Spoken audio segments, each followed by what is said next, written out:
That's right. It's a good way to stay hydrated, I guess. Oh, Lord. Anyway, how's my signal over there? Back, is it normal? What I normally give you? That's 40 over, man. You know, you guys are exercising the meter. So, yeah, it's good, man. 40 is a good signal. Oh, that's good. You're about 30 over-ish, 435 over, so the band's good, nice and quiet. Everything's working out well, so I'm happy. Anyway, I was watching a little bit of football. Took a nice 4-hour nap. Watched a little football. Green Bay and Oakland. Green Bay blew Oakland out 42-20 something. And Dallas and Philly tonight, man. Should be a good one. I'm not going to stay up for the whole thing. I'll probably only be up for about the time it starts, but should be a good game. I might have misaligned this S-meter in this thing. You're like 50 over that time. I mean, not taking anything away from your signal, but it seems like it's a lot looser. The radio was on its side when I did it. I'll have to hook the signal generator up to the back again just to make sure it's where it's supposed to be. But I mean, I'm not taking anything away from your signal, but it just seems like 50 over is like, Yeah, it's a little excessive. I've never been 50 over to your place. 40 over, maybe. Not 50 over S9. That's pretty strong. And I'm not doing any antennas brings in the exact same spot. And I didn't buy a new amplifier. In the past 3 or 4 days, my antenna's been down, so. I did go out there and put that cleat on the tree.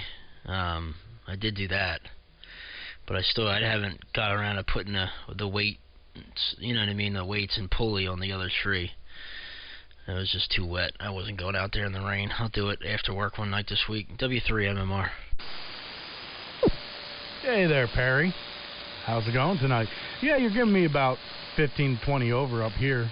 KD2 AFV. Hi, Toby. I guess that's about normally what I give you. So that's good.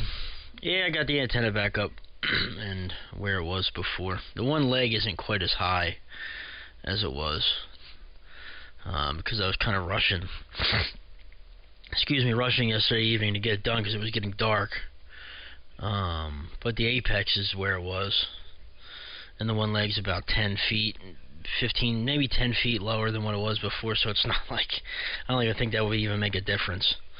But that's the only difference, if there is one, so. Good evening, Toby. Yeah, I mean, it's not making that much of a difference up here. You're giving me this pretty much the same signal you always do. For the shape the band is right now. I might be in and out of here, popping in and out quite a bit. I'm actually brewing a beer right now. So, yeah. When the timer goes off and I have to add hops to the boil, I got to get up and go do it. But I'll tell you one thing.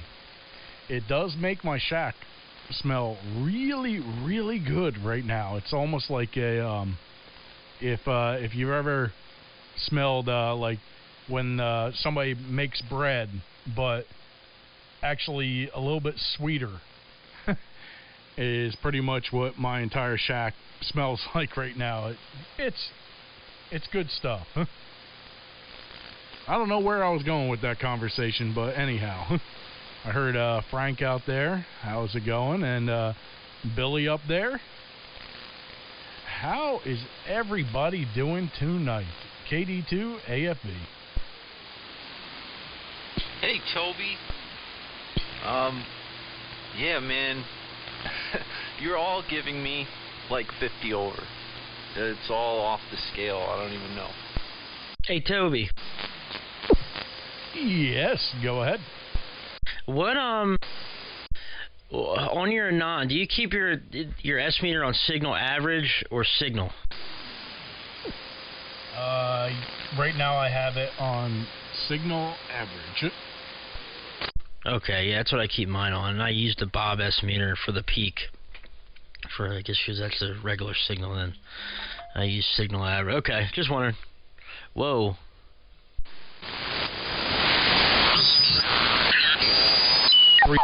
.4.9 power SDR though. I'm not on Thetis yet. Well, I just went down to 2 megahertz. I hit this. I didn't know I was on the. I thought I had my browser selected, and I guess I still had Thetis selected, and went cruising down the band. But I'm back. Hold on a second here. What the hell is going on?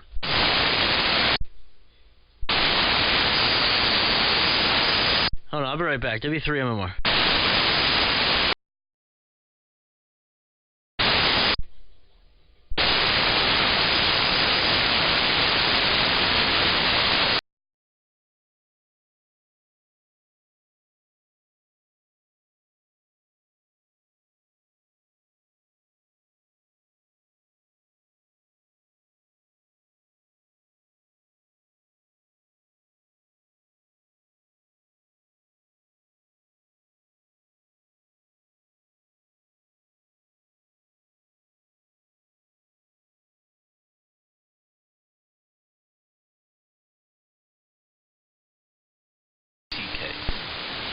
Alright, now I'm back.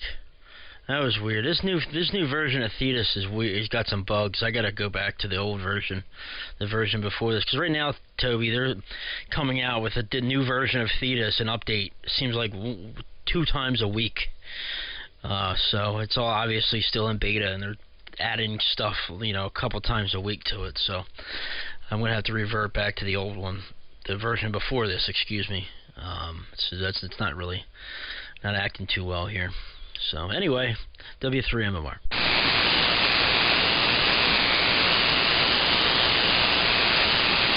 Wait, you're gonna do that right now? No, I'm not doing it right now. I'll do it in a little while when I feel it. It literally would only take 2 seconds. All I gotta do is rename a file. Rename 2 files actually, and then shut the thing down, rename 2 files, and power it back on. Oh, well that's nice, dude. SDRs are sweet. I'm gonna get one someday. Well, what's great about the Anons is, with it's all open source. It's not like Flex where it's proprietary. So, with this new version of Power SDR Thetis, it's called. There's a guy. It's basically just hams, okay, that are doing the updates on the software. So we're on the Apache Labs message board, Apache Labs forum, and people will go in there and say, well, how about we put this in the software, or I would like this in the software. I would like this in the software, and the guys will go in there, write the code, boom, 2 or 3 days later, that's in the software. What you wanted is in the software. I mean, it's that fast. You ask for it, you get it. Usually if you ask for it and there's a few people say that's a good idea, they'll put it in there. And that's what it's been like. In the past month, there's probably been 6 or 7 different updates to Power SDR Thetis, and they have a change log since this new version came out, 2.6.8, and it's a PDF file. There's 5 pages in this PDF file of changes, and they've all come from ideas of different hams. People wanting this or wanting that, and they put it in there, and then we try it out, and we give them the feedback of different bugs, and they'll go in there and fix the bugs, and then a few days later there'll be another update with the bugs fixed and the new stuff in there, and it's great, man. I love it. You guys with the SDRs, I think should try to get the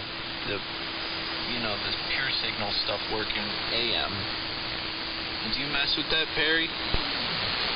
Yeah, well, pure signal on AM But it's been it's been available on AM. You can use it on AM. I just never use it. You've been able to use pure signal on AM since the Power SDR MRX PS. But it kind of there's really no difference at all. Like, hold on, I'll switch it on right now. Now pure signal is on right now. Now I'm running pure signal, and it's the feedback correcting. I bet you didn't even hear any difference at all. There's really no difference on the pan adapter. My filters, maybe a little bit sharper on the edges, but that's about it. You're not going to hear any audible difference. Now on sideband, you'll see, you may see more of a difference on the sharpness of your filters on either side, but I mean it's minuscule, and unless you're really looking for it, you probably won't even be able to tell. And like I said, I never run it on AM. I just turned it back off. So yeah, that's that. No, it made a pretty noticeable difference here. A pretty good monitoring setup. It, like, your highs got all yellowified. Like, turn that on and then widen it. Like, can you widen your transmit bandwidth a little bit? Yeah. All right, hold on. I'll turn it back on. Now it's on. And let's go. Now I'm out to plus or minus 6. Now right there is plus or minus 6. And then we'll go a little bit wider. That's plus or minus 7 right there. Plus or minus 7. 1, 2, 3, 4, 5 W3MMR. And now we'll go to plus or minus 10. That's 20 kilohertz wide right there. Hello, testing 1, 2, 3, 4, 5, and this goes back to where I had it, and plus or minus 5, and this has been with pure signal the entire time. W3MMR. I'm back. Oh yeah, don't go that way. You're messing. I can see you going in at 3875. Dude, I don't like the way that sounds. Now turn it off and don't go so wide, but maybe go like 6 and 7 and then stop.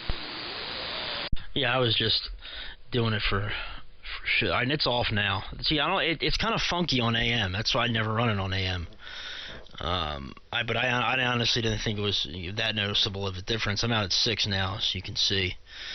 I'll keep it right there. I'm not going to go any wider. I'll go out to 7, plus or minus 7, and then we'll go back to plus or minus 5 here. Hold on.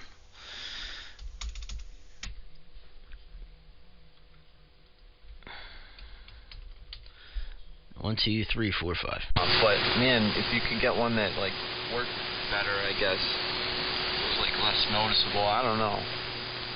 I guess that's how it works, by adding distortion and stuff. I mean, I don't know. Forward error correction, pre-distortion, linearization. What? Well, that's what it is. It's pre-distortion, so it adds distortion. And you can look on here. It's got a linearity tab, so when it's correcting, you can see it correcting. See how much it's correcting, and see if you're over. You can tell if you're overdriving the radio, so on and so forth. So it's pretty cool. Perry. Father. Yeah, Billy. The way that works, it senses the output of the transmitter, and then corrects it by adding the opposite form of distortion, in the pre-mode. So it's a look-ahead thing. See what I'm saying? So it adds distortion, but it adds distortion to negate what's coming out of the radio. And using that on AM or sideband, you have to be careful that you're not overdriving the audio of the radio at all, because then it will affect the way it sounds on AM with pure signal on. Like with mine, you can't tell the difference. I couldn't hear any difference here. I mean, there's with the Hammerland, I didn't hear any more or less distortion with it off or on. But if you're going to use pure signal on AM, you kind of have to adjust the radio to be using it. You follow me? Yeah.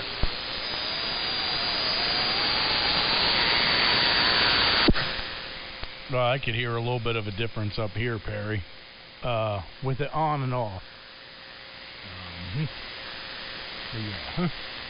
I mean, once you widen your signal out, and I adjusted, the receive filter here, it was a little different, but you can tell a difference between it, like what Billy said. It is noticeable.